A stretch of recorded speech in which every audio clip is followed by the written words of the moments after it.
Ontem nós vimos o corpo criado, o corpo que saiu das mãos de Deus, criado à imagem e semelhança de Deus, perfeito e totalmente integrado às realidades que Deus criou. O homem integrado com a mulher, o homem integrado com Deus, o homem integrado com a natureza, com a terra. Hoje nós vamos refletir um pouco sobre o corpo caído agora, que é uma introdução que nós veremos amanhã, o corpo quebrado. Amanhã nós vamos descer bem fundo. Eu diria para vocês que amanhã será uma palestra extremamente depressiva, deprimente. Espero que todos sejam psicologicamente bem fortalecidos, mas vai ser necessário a palestra de amanhã como preparo para o que a gente vai ver na quinta-feira, o corpo redimido e finalmente a conclusão, o corpo glorificado. Mas aqui, esse é digamos assim, um tema intermediário, o corpo caído. Aqui eu quero apenas me focar em alguns aspectos mais abstratos da influência do pecado sobre o corpo e como a questão do medo, da vergonha, a questão da culpa, essas questões que afetam o corpo a partir da queda. E amanhã, então, aí eu vou lidar com as questões de deficiência, de doença e finalmente da morte. E como nós podemos refletir teologicamente sobre essas questões a partir da nossa visão bíblica, teológica sobre o corpo. Então vamos abrir a Bíblia. Cada dia eu tenho um texto que é o ponto de partida para a reflexão. Ontem foi Gênesis 1 e 2, hoje é Gênesis 3, amanhã será Eclesiastes e assim a gente vai até o final. Então Gênesis 3. Gênesis 3 é um dos capítulos mais importantes da Bíblia. Todo o capítulo bíblico é importante, nenhum deles pode ser descartado, obviamente, mas alguns são cruciais, alguns são fundamentais. E Gênesis 3 ele é fundamental para a nossa antropologia também, assim como o Gênesis 1 e 2 fala da criação, né? Da nossa dignidade como seres criados à imagem de Deus. E de tudo aquilo que Deus criou, apenas o ser humano foi criado à imagem dele. Embora os animais também foram criados por Deus, com fôlego de vida, eles também têm aquilo que o hebraico fala nefesh, eles têm também o fôlego que os anima, mas o ser humano tem algo que os animais não têm. Os seres humanos foram criados à imagem de Deus. E o capítulo 3 vai mostrar como que tudo que foi perfeito a partir da criação se torna agora imperfeito, se torna decadente, se torna distorcido a partir da queda. Gênesis 3 relata o evento mais trágico na história do universo, ou na história deste planeta, que foi a entrada do pecado exatamente no lugar mais perfeito e mais bonito que Deus criara, que foi o Jardim do Éden. A partir da queda, a partir da desobediência de Adão e Eva, então o nosso corpo foi fundamentalmente alterado. Nós ficamos sujeitos à degradação, ficamos sujeitos ao envelhecimento, ficamos sujeitos à morte, tudo a partir daquele ponto em que os nossos primeiros pais comeram do fruto proibido. E tudo começa no versículo 6, aliás, começa antes, mas eu quero focar no versículo 6 porque o meu foco aqui é no corpo. Então, quando a gente analisa esses temas, é muito fácil se desviar aí por caminhos que são bons, mas que não é o que a gente quer seguir. Estou tentando me focar o máximo possível no tema da semana, que é a questão dos efeitos da queda no corpo e o corpo caído agora. Versículo 6 diz assim: vendo a mulher que a árvore era boa para se comer e agradável aos olhos, e árvore desejável para dar entendimento, tomou-lhe do fruto e comeu, e deu também ao marido, e ele comeu. Então aqui são atitudes e atos físicos que estão envolvendo o corpo. Então é natural que aquilo que eles fazem no corpo vão receber no corpo. E aqui acontece o seguinte: a Eva, nesse momento, quando ela vê a árvore que era boa, vê o fruto que era bom. Este verbo ver é usado antes em Gênesis 1, especialmente. Deus vê as coisas e Deus diz: isto é bom. Deus vê e ele diz que isso é bom. E vai repetindo esse refrão. Deus avaliando a criação que ele mesmo trouxera à existência. E finalmente, na conclusão de tudo, viu Deus que era muito bom. Quem vê em Gênesis 1 e 2 é Deus. Quem avalia e quem define o que é certo e o que é errado é Deus. E agora Eva olha para o fruto, ela vê o fruto e ela diz que é bom. Em outras palavras, aqui Eva está tomando o lugar de Deus.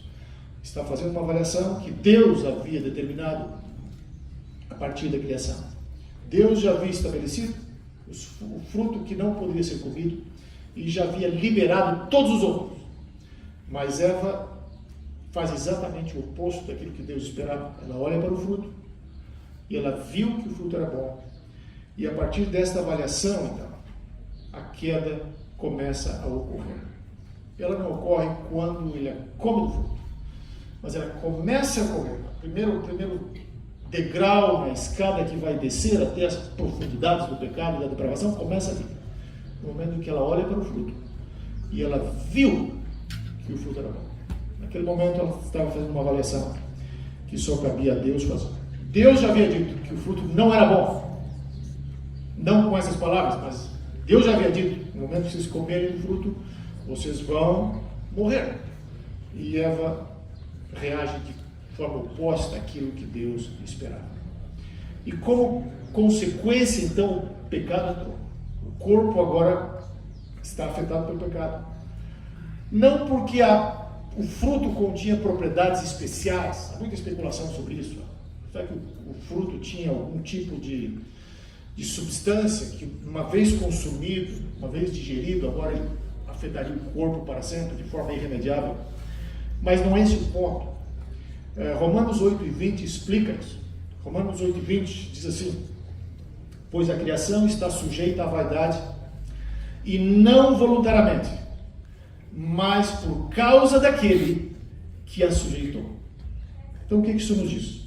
Uma exegese do texto de Romanos 8:20, pelo menos os melhores comentadores, os melhores exegetas, e eu creio que uma interpretação mais teologicamente consistente com a Bíblia toda, vai nos dizer que quem sujeitou a criação à vaidade foi Deus mesmo.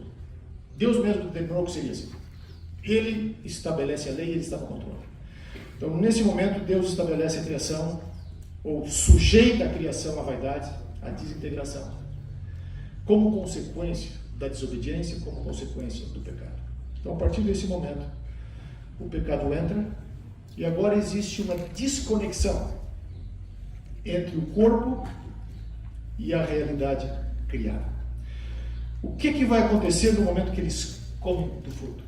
Para a gente entender melhor isso, vamos ver como era antes. Gênesis 2, versículos final do capítulo aqui, diz assim, versículo 25. Gênesis 2, 25. Ora, um e outro, o homem e sua mulher, estavam nus, mas não se envergonhavam.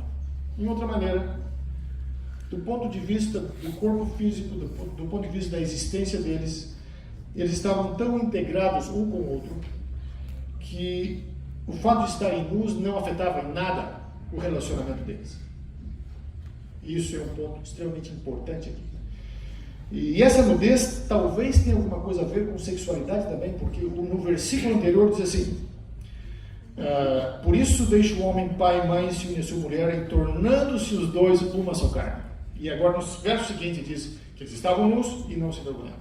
Em outras palavras, a sexualidade deles, o corpo deles, estava tão integrado um com o outro, era tão natural, que eles não se envergonhavam. E nesse contexto do jardim, vai ficar claro depois, eles se comunicavam, eles comungavam com Deus e viviam uma vida integrada, um com o outro, com a natureza e com Deus. Mas o que acontece quando eles comem do fruto? Primeiro ponto, versículo 7. O que acontece quando eles comem do fruto? Aqui o versículo 7 diz que abriram-se então os olhos de ambos, e percebendo que estavam nus, cozeram folhas de figueira e fizeram cintas para si. Então, no primeiro momento, eles percebem que estão nus, eles se envergonham, mas na sequência da narrativa, eles não se envergonham de Deus, se envergonham um do outro, porque Deus vai entrar no quadro, na história mais um pouco para frente. Deus vem caminhar pelo jardim, no momento em que ele costumava caminhar, e aí vai perceber que eles estavam escondidos e vai fazer a pergunta, que nós já sabemos. Então, a primeira consequência do corpo caído é a desunião, a desintegração da harmonia e da sexualidade do primeiro casal, e que se estende até hoje na desintegração da própria sexualidade humana, como nós estamos percebendo toda a sociedade hoje. Como as pessoas analisam o sexo, as questões de identidade, as questões de gênero, todas as questões têm uma raiz última e final, que está na queda. No momento em que o homem pecou, no momento em que nossos primeiros pais comeram do fruto proibido, houve então esta desintegração entre o corpo e a natureza, entre o corpo e Deus, e entre os corpos daqueles que deveriam estar unidos, no caso Adão e Eva. A segunda consequência, a primeira consequência é esse sentimento de vergonha. A primeira consequência é esta vergonha que um sente do outro, que não existia antes. No mundo sem pecado, no mundo de inocência, a vergonha não tem lugar, ela não tem função, ela não aparece, ela não existe. Mas no momento em que eles transgrediram, eles não apenas se sentiram envergonhados um do outro, mas eles se sentiram culpados diante de Deus. E aí o que aconteceu? Eles precisaram agora se esconder. Num primeiro momento, a vergonha um do outro, eles tentaram resolver com folhas de figueira. Essa foi a primeira consequência. A culpa diante de Deus, né? O medo que agora os afeta, eles tentam resolver se escondendo. Aí você tem novamente outra consequência do pecado, que afeta diretamente o corpo. Uma das coisas que me deixou frustrado enquanto eu pesquisava para preparar esses materiais é que, indo aos comentários e, enfim, todos aqueles que comentam e discutem Gênesis 3, a queda, a gente percebe que há uma tendência de sempre enfatizar a queda como em termos espirituais. O que é verdade, de fato, a queda é um elemento espiritual, é uma entrada do pecado que afeta-nos espiritualmente. Mas quase ninguém se foca nos efeitos da queda sobre o corpo, que é o fundamental. Porque nós não podemos existir, nós somos um corpo, nós não temos um corpo, nós somos um corpo. E não podemos nos entender a parte do nosso corpo. Então, isso nos mostra as consequências, digamos, últimas, devastadoras da queda, que a queda, o pecado, ele afeta de fato quem nós somos. E o pecado, ele tem consequências imediatas, cruéis, no corpo. Primeiro na vergonha, né, que agora eles tentam cobrir o corpo, tentando resolver o problema por uma solução externa. Depois o medo de Deus, tentando se esconder de Deus, mas isso não funcionou, porque Deus os encontrou de alguma forma. E a culpa, o senso de culpa. Por que nós temos o senso de culpa? Deriva de algo errado que nós fizemos, que até então, na experiência deles, isso não era problema, porque eles viviam em total e absoluta harmonia com Deus. Mas no momento em que eles comeram do fruto, agora eles foram tomados de um profundo senso de culpa, que afeta, obviamente, não apenas o espírito, mas que afeta o corpo, como nós podemos ver pela reação que eles tiveram. Então a queda não é apenas uma queda espiritual, não é apenas a distorção de uma relação abstrata do ser humano, da criatura com Deus. A queda é algo que afeta a própria essência do ser humano, que é também o nosso corpo. Nós nos identificamos com o nosso corpo, nós existimos como seres, digamos assim, encarnados na realidade humana. E aquilo que afeta a nossa mente, afeta o nosso corpo. E essa reflexão sobre Gênesis 1, 2, e depois comparando com o capítulo 3, a queda a gente vê claramente essa questão. Então nós temos aqui, nesse primeiro momento, 3 aspectos que são importantes, que é a vergonha, o medo e a culpa, que são expressos de alguma forma, de forma corporal, na medida em que Adão e Eva tentam responder essas questões. No próximo ponto agora que eu quero, os próximos pontos que eu quero refletir com vocês nessa questão do corpo caído, são as consequências sociais da queda, que são também individuais, mas a partir da queda agora o corpo passa a ser um objeto. E aqui nós temos o grande problema da objetificação do corpo.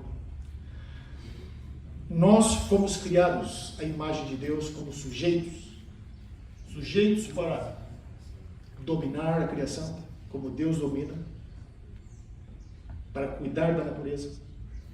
Mas a partir da queda, o ser humano se torna um explorador da natureza. O ser humano vai usar agora o seu corpo para explorar outros corpos. Não apenas outros corpos humanos, mas a própria natureza física. Então, a consequência de um corpo caído é a objetificação do próprio corpo. E todas as vezes que nós vemos um anúncio, uma propaganda, mostrando um corpo desnudo de uma mulher, nós estamos vendo aí a objetificação do corpo e a consequência da queda. Porque aquela pessoa que está lá naquele quadro, certamente é um modelo, alguém cuja foto foi postada lá, alguém que foi criado à imagem de Deus, com uma dignidade e um valor infinito diante de Deus. No entanto, aquela pessoa agora, seu corpo está sendo comodificado, está sendo se transformado numa propaganda, numa motivação para vender alguma coisa. E se a gente prestar atenção como funciona o mundo da publicidade, de fato, quase tudo que se vende hoje tem algum apelo ao corpo. Normalmente o corpo da mulher, mas também o corpo do homem também. Então essa consequência social da queda que tem também efeitos cruciais no indivíduo, mostram a realidade de um corpo caído. Mas tem mais. Não é apenas a objetificação do corpo, poderíamos dizer a comodificação do corpo nos anúncios, na publicidade, na propaganda, mas nós temos também a própria comercialização do corpo, que é o tráfico humano, a prostituição, a manipulação de pessoas que foram criadas à imagem de Deus, corpos que foram trazidos à existência para honrar a Deus e que de certa forma refletem a imagem de Deus, agora sendo transformados em produto para vender, para trocar, ou produto para que outros se aproveitem deles para prazer pessoal, individual e egoísta. Então esta comercialização, esta exploração do corpo que se manifesta de diferentes formas, é um outro exemplo do corpo caído, imaculado e manchado pelo pecado. E quando nós analisamos essa questão do corpo, nós precisamos entender, e eu falei um pouquinho sobre isso antes, eu vou voltar sobre isso mais tarde, que a nossa espiritualidade ela está profundamente conectada com o nosso corpo. A nossa adoração está vinculada ao nosso corpo. O nosso relacionamento com Deus é através do nosso corpo. Então, essa visão espiritualizante da realidade humana que vem aí dos neoplatonistas, que entrou aí na história da igreja e que até hoje permanece enraizada em alguns segmentos, ela não é a visão bíblica. Do ponto de vista bíblico, nós pensamos, nós existimos, nós nos relacionamos com Deus e com o próximo sempre com o corpo. E talvez seja por isso que a Bíblia muitas vezes atribui emoções a certas partes do corpo. Quando você está com uma emoção muito forte, normalmente os rins fazem parte desse processo. A Bíblia usa os rins, no sentido que às vezes nós usamos para o coração, e às vezes utiliza o coração no sentido que nós usamos para o intelecto, mas tem diferentes textos que usam diferentes metáforas, mas esta vinculação das emoções ao corpo, ela é fundamental e crucial. E daí vem a relação do corpo com a própria terra, com a própria realidade humana. Então nós não podemos desconectar o corpo da espiritualidade, porque nós existimos como corpos. Mas o grande problema hoje que nós enfrentamos na sociedade é a comercialização do corpo, a comodificação do corpo. Mas tem um outro detalhe que eu gostaria agora de também analisar com vocês e refletir um pouquinho sobre ele, que também tem que ver com o corpo caído. O corpo caído é o corpo idolatrado. É o corpo que, ao invés de ser um sacrifício vivo para Deus, se torna um altar para adoração de ídolos, que muitas vezes é o próprio corpo. O que eu quero dizer com isso? Hoje nós vivemos numa sociedade que, de fato, idolatra o corpo, e as pessoas são avaliadas e medidas em função do corpo que elas possuem, do corpo que elas possam mostrar. E as consequências dessas realidades aí são enormes, são profundas. Quem mais sofre nessas questões são as mulheres, infelizmente.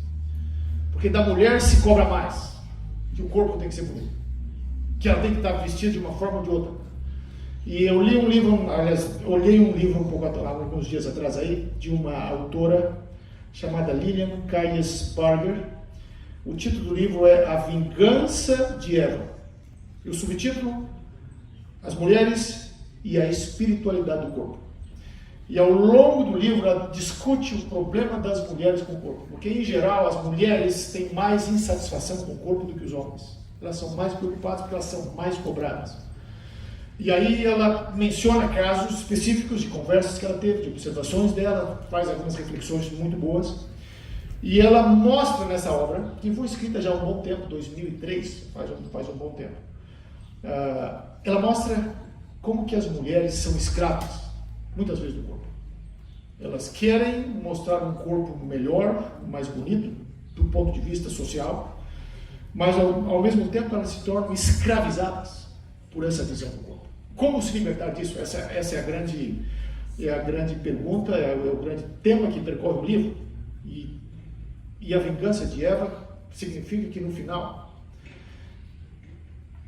Deus, através de Maria, traz Jesus Cristo. Através de uma mulher, Deus traz Jesus para resolver o problema das mulheres. Então ela faz reflexões muito bonitas sobre o assunto. Mas nessa questão da idolização do corpo, da idolatria do corpo, talvez seja melhor falar assim, nós temos alguns aspectos que são extremamente práticos e que muitas vezes nós temos que talvez lidar com esses temas com a igreja, especialmente com os jovens, mas no fundo essas questões estão enraizadas numa compreensão do corpo. E se a nossa compreensão for bíblica, nós vamos ter uma solução. Se a nossa compreensão for secular, nós vamos ir para uma outra direção. O que eu estou falando aqui? Em primeiro lugar, estou falando aqui de adornos, de joias, desse tipo de coisa, que é um grande problema em muitas igrejas, e muitos pastores já simplesmente desistiram do assunto, porque não tem mais solução. Mas qual é o problema do adorno? O problema do adorno é que a pessoa sente a necessidade do adorno porque ela entende que o adorno, de alguma maneira, vai melhorar, vai embelezar o seu corpo. Então, uma pessoa que está de bem com o seu corpo, que entende o corpo da perspectiva bíblica, certamente não sentirá a necessidade do adorno como outras pessoas sentem. Onde tudo funciona em relação a uma exterioridade, mostrando coisas e tentando complementar aquilo que Deus criou. Então, as questões de joias, de adornos, elas estão muito ligadas a uma compreensão do corpo. Outros aspectos que vão na mesma linha, tatus, eu não entendo como que, tatuagens, né? Eu não entendo, eu tenho visto pessoas por aí com tatuagens no corpo todo, assim, braço, o que você enxergar que tiver de fora vai ter tatu. Então, por que as pessoas utilizam essas coisas? Qual seria a motivação para tanta tatuagem, para piercing, que também as pessoas usam? Todas essas questões hoje que a sociedade promove, que muitas vezes são impostas sobre as pessoas, elas têm que ver com essa compreensão do corpo. E, de certa maneira, elas refletem a queda, a insatisfação com o corpo. Quando Adão e Eva pecaram, a gente acabou de revisar isso, o que eles precisaram fazer? Imediatamente eles precisaram de folhas de figueira. Mas folhas de figueira não resolveram o problema deles. Solução para eles, naquele contexto de pecado, foram as vestes de peles que Deus mesmo fabricou, fez para cumprir isso. Então, a partir daquele momento, o vestuário, ele é integral e é importante na questão do corpo. A Bíblia não defende e a Bíblia não propõe o nudismo, como alguns querem dizer. Não, o estado natural do homem agora não vamos ter essas colônias de nudismo, essas coisas por aí. Mas isso não é Bíblia. O fundamento para o vestuário, o fundamento para a decência está em Gênesis 3. Deus mesmo construiu o vestuário. A partir daquele momento, devido à queda, devido à alienação dos corpos, devido à visão agora da sexualidade que fora integrada numa mente caída em pecado, o vestuário passa a ser importante. E Deus mesmo construiu. Então, se quisermos, digamos assim, construir, refletir uma teologia do vestuário, então temos que trabalhar a partir desse momento em que Deus mesmo vestiu Adão e Eva. A partir desse momento, o vestuário é importante. E a nudez só é justificada no contexto da união matrimonial entre duas pessoas. Fora disso, a nudez não pode ser tolerada nem aceita do ponto de vista cristão. Outro aspecto: o corpo caído tem um foco na beleza exterior. É incrível a indústria da beleza, o quanto eles faturam hoje e como eles vendem imagens distorcidas de beleza ou criações e modelos e padrões artificiais de beleza para venderem os seus produtos. E desta forma eles escravizam as pessoas, porque as pessoas estão sempre tentando parecer mais bonitas, mais saudáveis, mais fortes, mais elegantes, mais magras, ou seja como for, do que na realidade são.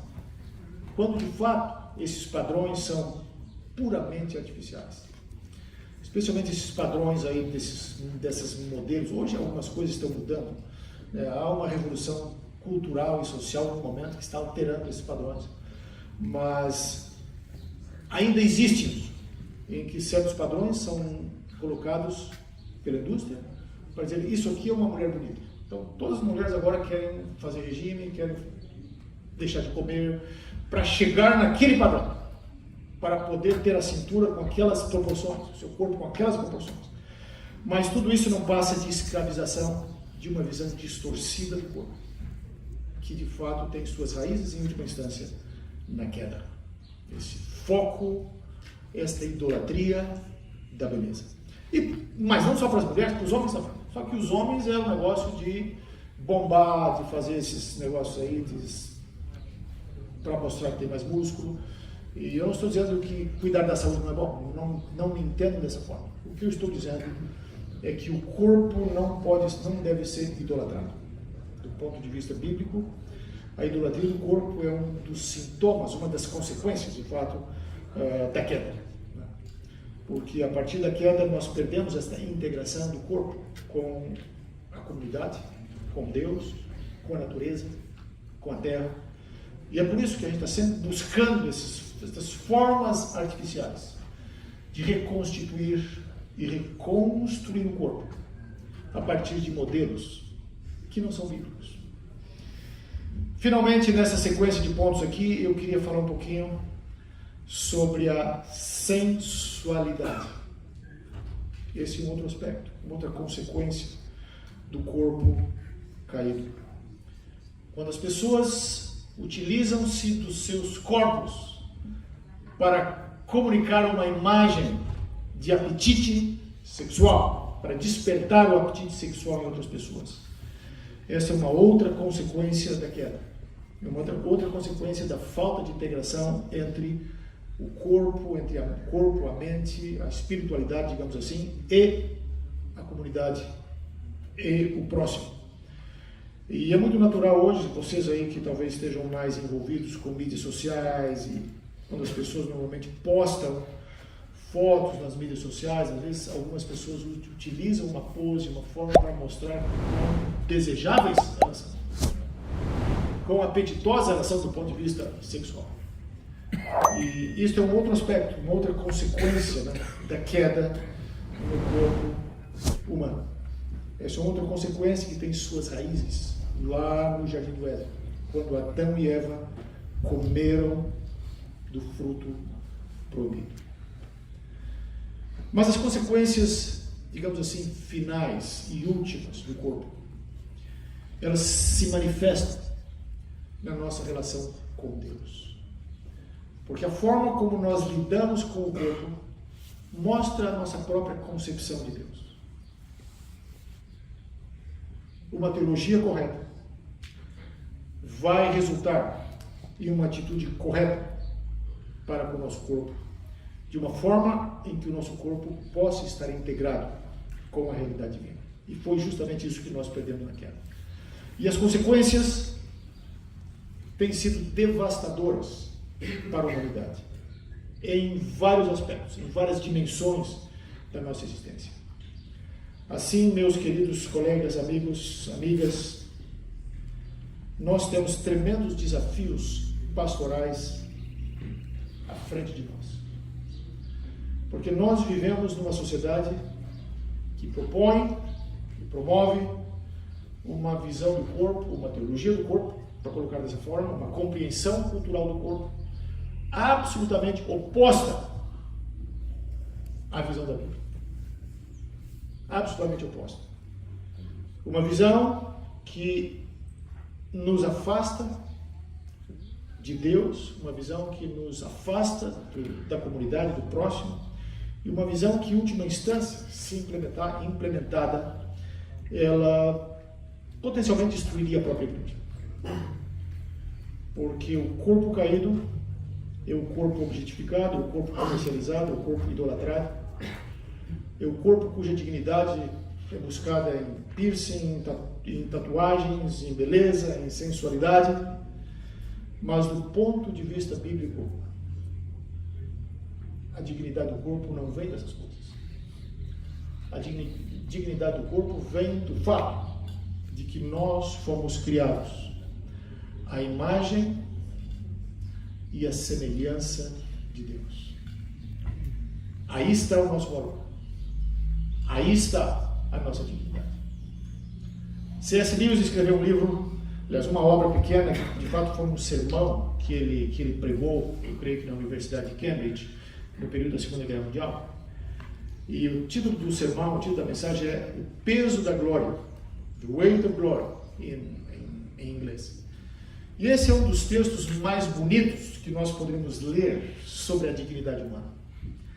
E C.S. Lewis diz uma coisa em um dos parágrafos lá, e eu estou só parafraseando aqui, porque eu não lembro exatamente as palavras que ele usa, mas ele diz assim: quando a gente olha para uma pessoa que muitas vezes é deformada, por uma pessoa cujo corpo está distorcido, está maculado pelo pecado, e eu estou agora colocando as minhas palavras, talvez um mendigo, talvez uma pessoa com uma severa deficiência, se a gente pudesse ver essa pessoa, ou antecipar o momento em que esta pessoa for glorificada e restaurada por Deus na glória, nós adoraríamos essa pessoa agora. Porque cada ser humano tem um potencial infinito diante de Deus. Por quê? Nossa dignidade vem de Deus. E para o corpo caído, para o corpo que busca dignidade nos adornos, no vestuário, nas diferentes tendências e das tatuagens, a única solução para o corpo caído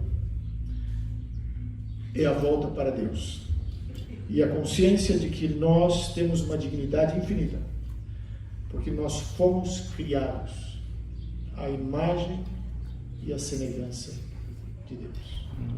Há duas palavras aí: imagem e semelhança. Imagem é algo um pouco mais concreto, semelhança é um pouco mais abstrato. Alguns estudos dizem, e existem alguns estudos linguísticos sobre, comparando essas duas palavras, que do ponto de vista do português parecem que são simplesmente sinônimos, mas a imagem é a evocação de talvez costumes antigos em que um rei colocava uma imagem sua numa parte do seu reino lá para que o representasse. Então nós, como imagem de Deus, nós somos os representantes de Deus aqui na Terra. Deus nos colocou aqui para dominar, não para ser dominados. E quando a Bíblia fala de domínio protetivo, ou protetor, não de domínio predatório. Então nós fomos criados, colocados aqui como representantes de Deus, para cuidar da natureza, cuidar da realidade criada. Mas ao mesmo tempo nós também somos a semelhança de Deus, o que aponta para um outro aspecto, talvez mais abstrato. O fato de que em nossa essência, em nossa existência, em nossas realidades mentais, espirituais, nossa realidade física também, falei um pouquinho sobre isso ontem, nós também refletimos facetas e aspectos fundamentais do caráter de Deus. Então nós somos a imagem e semelhança de Deus. Se nós conseguirmos colocar na cabeça dos nossos membros, dos nossos jovens, da nossa igreja, esta teologia do corpo, a partir de Gênesis 1 e 2, como corpo criado, mas ao mesmo tempo mostrar os perigos e as consequências de um corpo caído, talvez a gente tenha um pouco mais de sucesso para tornar a igreja um pouco mais, digamos assim, ajustada ao estilo de vida adventista. E o estilo de vida adventista é um estilo de vida integral. Desde as nossas origens, não? Ellen White nos adverte, Ellen White mostra ao longo dos seus escritos a importância do corpo, a importância da saúde, o que naquele período não era algo assim muito enfatizado pelas outras denominações, mas Ellen White estava 100 anos na frente, porque o que ela escreveu 100 anos atrás, hoje está sendo de fato descoberto pela ciência e valorizado. Então essa é a importância de cuidarmos do corpo. Em primeiro lugar, porque somos um corpo criado.